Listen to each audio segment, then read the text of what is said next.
Hey everybody, this is a Swamp Cleaner back with another video for you. This one is kind of impromptu, but with all the stuff happening, especially last night in Kenosha, if you haven't heard, it's gotten way worse. 3 people have been shot, 2 people have been killed, one was shot in the head, and I'm going to be showing that video later because I don't care if YouTube bans this video, it has to be seen because this escalation in violence, this escalation towards this this crisis level mentality is starting to show it's starting to really show itself, and we're starting to see a clear picture of what's happening. So, and ironically, this Call of Duty trailer for the new game came out, and they featured Yuri Bezmenov, who, if you don't know, Yuri Bezmenov is a KGB, ex-KGB agent. He was a Russian defector in 1970. He escaped the Soviet Union and came to the West. And he was a renowned expert in ideological warfare, subversion tactics, and how those things are used on a population. And we are now seeing the fruits of that subversion labor coming to bear in the United States nowadays. And this started back in the 70s and 80s, back when he was first trying to warn us that this was starting to happen. And I'm going to juxtapose what he says in this video with what is happening today and give you some examples and where it might go and hopefully where it doesn't go, because we need to ensure that this stops. Otherwise, we are going to not have the country that we know and love. So this is Yuri Bezmenov. He certainly is one of the world's outstanding experts on the subject of Soviet propaganda and disinformation and active measures. Well, you spoke several times before about ideological subversion. That is a phrase that I'm afraid some Americans don't fully understand. When the Soviets use the phrase ideological subversion, what do they mean by it? Ideological subversion is the slow process which we call either ideological subversion or active measures, активные мероприятия in the language of the KGB, or psychological warfare. What it basically means is to change the perception of reality of every American to such an extent that despite of the abundance of information, no one is able to come to sensible conclusions. Now, what he says there is actually very important, because that's what we have been experiencing for a couple decades here in the United States. Schooling is horrifically, tragically lacking. We have ideologues in there teaching kids now in preschool, as young as preschool, that there's no such thing as gender. When we, not too long ago knew that there was just 2 genders. 2 plus 2 doesn't equal 4 anymore. It could equal 5. You have this crazy notion that racism isn't about just anybody hating anybody else because of their skin color. It's because of power and privilege, and only a certain group of people are racist, which in itself is racist. All these examples is what is being taught in school. And I can pull up news articles about like Cambridge or Oxford or Yale, Harvard, local high schools, banning teaching about positive parts of American history and only focusing on the racism, or only focusing on slavery. Banning the use of pro-American imagery like the flag or like the Founding Fathers, stuff like that. I mean, pushing a skewed slavery slanted notion of how America started with the 1619 Project. You have all these things that have started, and this was pushed back in the 80s, 90s, up until now. We've had actually 30 years of this demoralization happening. And he's about to get into what demoralization is. In the interests of defending themselves, their families, their community, and their country. It's a great brainwashing process which goes very slow, and it's divided in 4 basic stages. The first one being demoralization. It takes from 15 to 20 years to demoralize a nation. And with us, it's more like 20 to 30, but that's because they wanted at least 2 generations of people. We got still the young ones that they're trying to get now, and you got the AOC types who are trying to wheedle their way into positions of power. So they're working their way, and that touches on the next stage too, but let's not get ahead of ourselves. Why that many years? Because this is the minimum number of years which requires to educate 1 generation of students in the country of your enemy, exposed to the ideology of the enemy. In other words, Marxism-Leninism ideology is being pumped into the soft heads of at least 3 generations of American students. Mm-hmm. And that means capitalism is bad. Democracy is evil because it's not true, and we need to change the system. You see this happening in the streets. You see these people chanting this in the streets. No hate, no wall, no USA at all. Like racist, fascist USA, KKK, go away.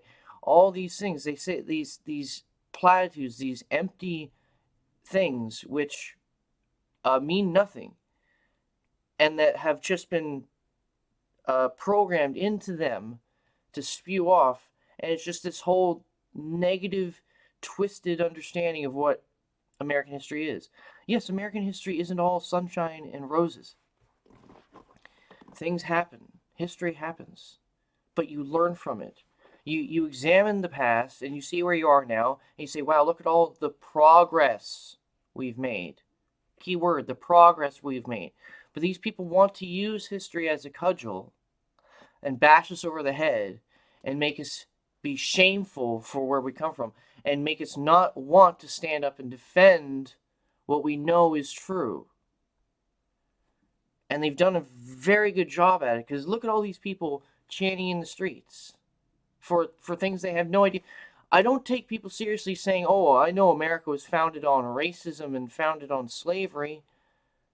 But then when you ask them who the founding fathers are, who the first president was, they say, I don't know. I don't take them seriously. You can't take somebody seriously who acts like that, who says those things. Let's continue. Without being challenged or counterbalanced by the basic values of Americanism, American patriotism. The demoralization process in the United States is basically completed already. For the last 25 years. Actually, it's overfulfilled. Wow! Well, then they've been going ham. Jeez, this is in 84, 94, 2004. They got another 30 years. Oh, they got another 30 years into there. That's insane. That's 50 years. That's right. It's been started in the 60s with the guys in Kent University, the dirty hippies in Kent University. That's like the one of the founding bedrock areas. Those radical guys who survived getting shot by the army then, they are the guys who started the main revolutionary arms that we are seeing today. Because demoralization now reaches such areas where previously not even Comrade Andropov and all his experts would even dream of such a tremendous success. Most of it is done by Americans to Americans, thanks to lack of moral standards. Self-flagellation. Yes, the self-hatred, the loathing, the self-loathing of what this country stands for, what it means to be an American, because they haven't been taught properly. They don't understand. As I mentioned before, exposure to true information does not matter anymore. A person who...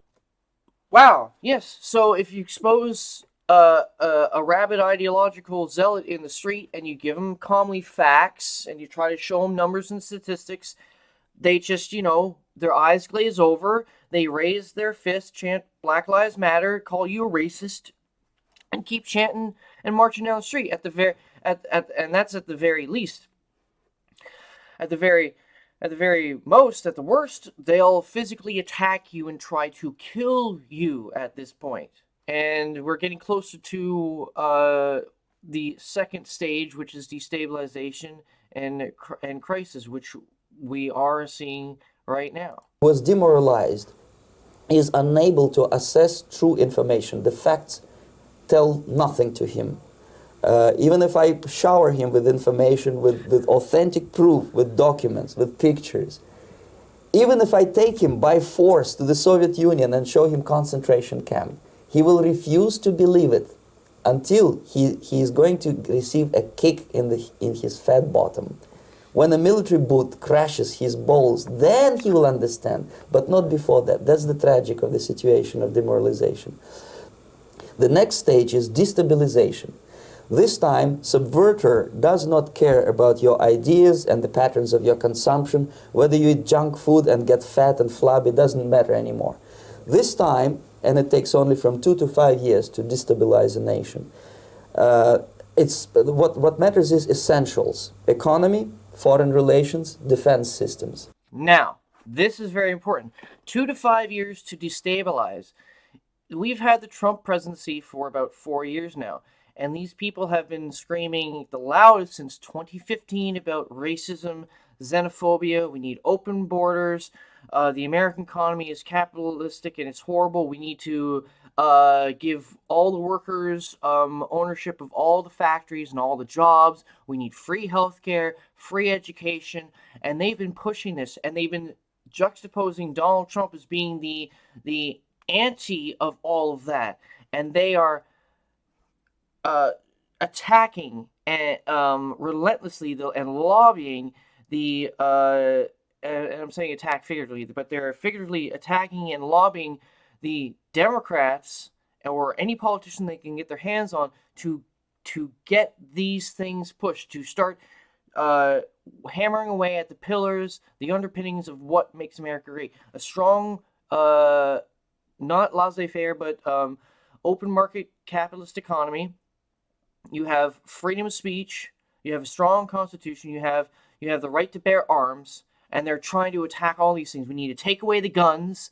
We need to do all these things, which is pretty much the opposite of what America was founded on, because then America will be better. That is exact. And the 2 to 5 years, we're right in that ballpark. We're right there. And you can see it quite clearly that in some areas, in such sensitive areas as defense and economy, the influence of Marxism. Oh, and I forgot, the elephant in the room, we also have a virus floating around, which for some reason the people who are trying to push all these subvertive ideologies, these moralistic authoritarians trying to say America's bad, we need to change all these things, are saying that we need to do these things now because of COVID, because of virus, because of this or that, because of climate change. There's always a reason why we need to do what they tell us that we need to do. And it's always for the greater good. And it's sped up. It's accelerated in 2020 because there's a lot of stresses going on. We got the virus, and then this crisis level manufactured racial tension, and we're going to get into the third stage. He's going to talk about it very soon. Marxist-Leninist ideas in the United States is absolutely fantastic. I could never believe it 14 years ago when I landed in this part of the world that the process will go that fast. The next stage, of course, is crisis. It may take only up to 6 weeks to bring a country to the verge of crisis. You can see it in Central America now. 6 weeks? Well, we've been doing it for about, I'd say maybe 6 weeks to 6 months, because we've been seeing that. We have riots now for 90 straight days, 3 months all across the country. It's now they're trying to, and I'm going to touch on the front, they're trying to normalize that. We're getting to the point where cops can't do anything. Cops are not being seen, and there's open gun battles in the streets. And I'm going to touch on this right now. This is where I'm going to get into the graphic part of this video. But I mean, I mean, in all reality, just think about it. At the start of 2020, where were we? Like, basketball was going on, hockey was midway through, we had sports going on, we had the election stuff was starting to heat up a bit. Everybody was just, being normal. Everybody was just coming off of Christmas break, enjoying like the presents they just got. Everybody was going to check out to see the new movies for the new year. They were waiting for like upcoming stuff. They're going out for dinner, for lunch, that was what happened to that? What happened to all of that? Now, 8 months later, almost 9 months later, we have everybody paranoid and scared about being close to anybody else. Everybody's wearing a mask, and everybody's becoming like looking the same. Everybody's wearing the same blue colored mask. Everybody's becoming one of the crowd.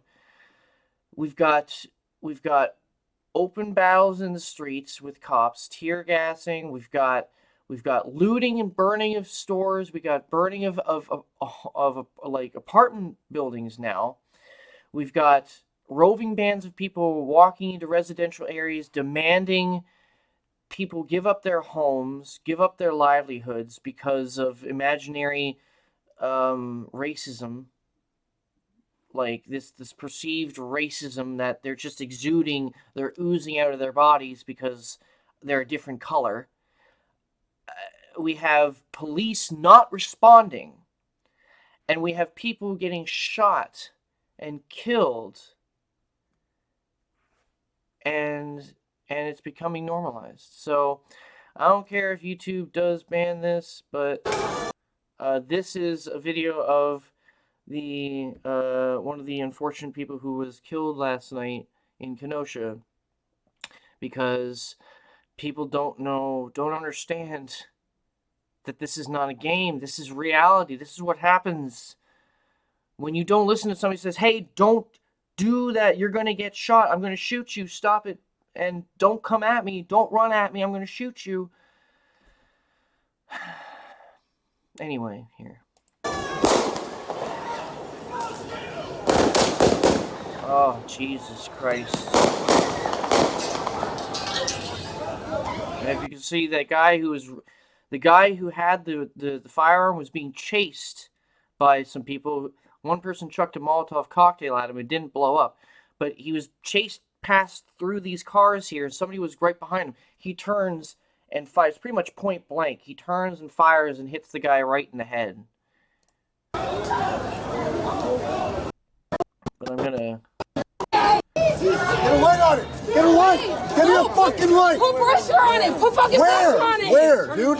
Where? Where's the hole? Wait, where are you at? He's right here in his head, Come on! Put pressure, put pressure, put pressure! Call the police! Call the police! Hey, keep your eyes open, keep your eyes open. You shot him? I didn't know. Hey, you're okay, you're okay. Let me talk to him. You're okay. Dude, that's not gonna help shift the pressure on this. And this is where we're at now. This is what's happening. This is starting to become commonplace. I mean, it's people have been shot. People have been shot at the past couple of weeks. Now we're starting to see people getting hurt and killed. And where does it go from there? Because just like Tim Pool says, I mean, he's not trying to tell us what the future is. He's just saying this is the objective facts right now. Here's a trajectory. And it seems like we're still on that path. We're on that same trajectory towards more and more of this. Like he says, I don't know how that will come about. I don't know which elements are going to go which way or which groups are going to do what, but things are going to escalate where it's going to get worse. And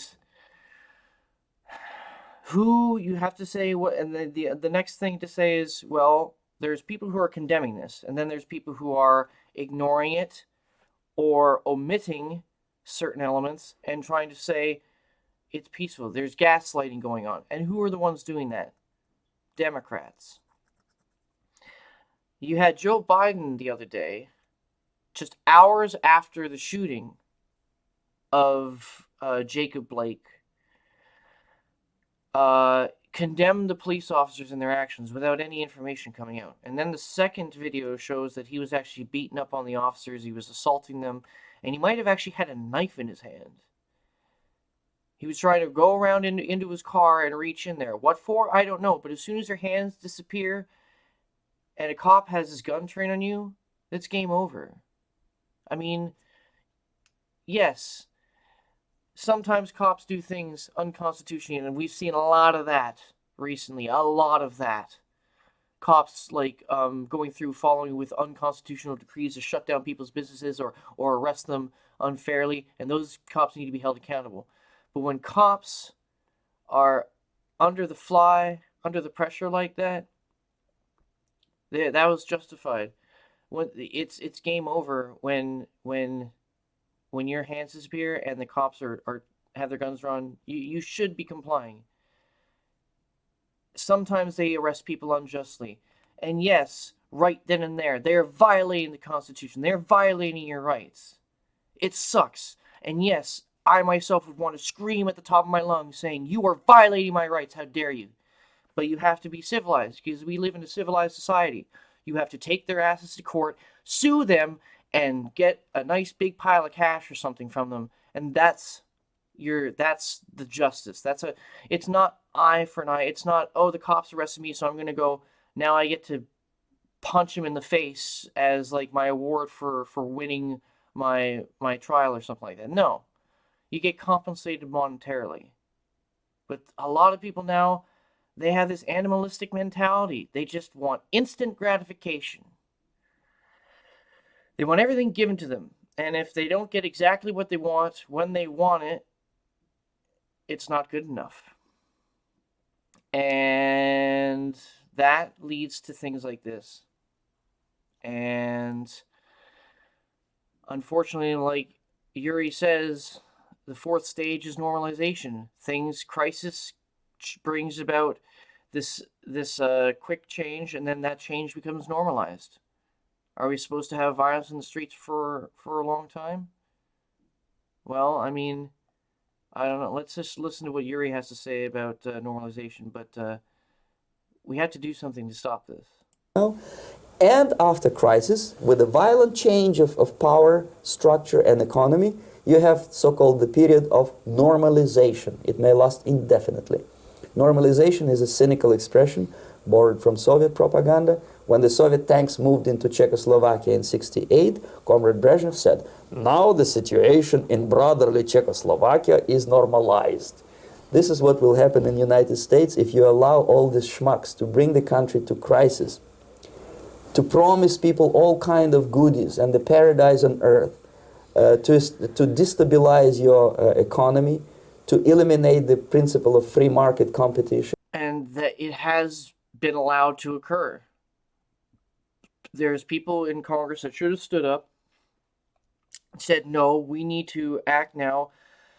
We need to get away from these trade deals. We need to stop sucking up to these other countries which are communistic and subversive, and we know this. We need to stop beating ourselves up for who we are. And we need to be America first. We need to be focus on us. Strong-willed people, like Yuri says, subversion is a two-way street. You can only subvert a population who wants to be subverted.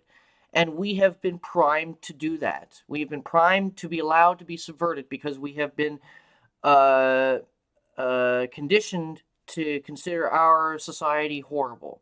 So we want something better, and something better means communism for some reason. And to put a big brother government in Washington, D.C., with benevolent dictators like Walter Mondale, who will promise lots of things, never mind whether the promises are fulfillable or not. No, our dictators now would be the likes of Bill Gates. Ugh. Your leftists in United States, all these professors and all these beautiful civil rights defenders, they are instrumental in the process of the subversion. Only. See, he finishes off with talking about like specific instances of who is starting to do these things, and that is interesting. If you want to finish watching the rest of that video, I just pulled it up from somebody who had it up there. Credit to this guy's video. I mean, I'm Kevin Clafton. Thank you for allowing me to use your video to critique what's going on. But if we allow this to be normalized, then we will lose America. And the one way we can stop that from happening is if people can see the truth about what's going on in America right now, mobilize, talk to friends and family about what they believe in, which direction this country should be going. And if that does not include riots in the streets, does not include giving away money, bending over to our enemies around the world, then that means you don't want to vote for Joe Biden. That means you need to be voting for Donald Trump. I don't see how you can justify the actions that Joe Biden wants to take with what we're seeing right now, because those actions will just lead to more of what we are seeing. There comes a time you cannot appease the mob. Appeasement never works. History has shown us that appeasement never works. It might work temporarily for a day, a week, a month, maybe even a couple of years, but in the end, when those you appease know that you will give them something if they push you hard enough, so they will always come back for more. They will come back for more and more and more until there's nothing left. So that is the way the mob works. They will keep going until there's nothing left or until they are stopped. So you don't appease the mob, you put the mob down. And the Democrats in these cities who are running things, Democrat states, are failing to do so and causing this crisis and causing this destabilization. And a lot of it, unfortunately, is for the most shallow, one-dimensional caricature argument that Donald Trump is evil, Donald Trump is a Hitler, Nazi, orange man bad. It's stupid. And for shame on them to use all this for just such a trivial thing because they want to win. It's disgusting. So I mean, what can we do? We have to get out and you have to vote out these crazy politicians and crazy mayors who are allowing these things to happen, and that's like state, local level, and then ultimately also on the federal level, because you can't have Joe Biden in there, because Joe Biden will probably condemn people using the castle doctrine when BLM walks onto their property and tries to kill them, and then they put them down. He'll probably condemn them and want the homeowners arrested. All right, well, I think that's about enough for this video. But anyway, this has been the Swamp Cleaner. Pray for the people in Kenosha. Pray for those who've been hurt, and pray for what's going to happen in the days to come, because it's just going to get worse, in my opinion. And we have to all remember that it's November 3rd that counts. We need to make sure that everybody gets to where they need to go to ensure that they can vote. Because, yeah. Need to put this to rest. We need to get this to stop, because so much has changed in just a couple months. Like, it used to be normal. Now this is apparently the new normal. And this is not a new normal that I like. And this new normal has to go. All right. I'll see you guys later.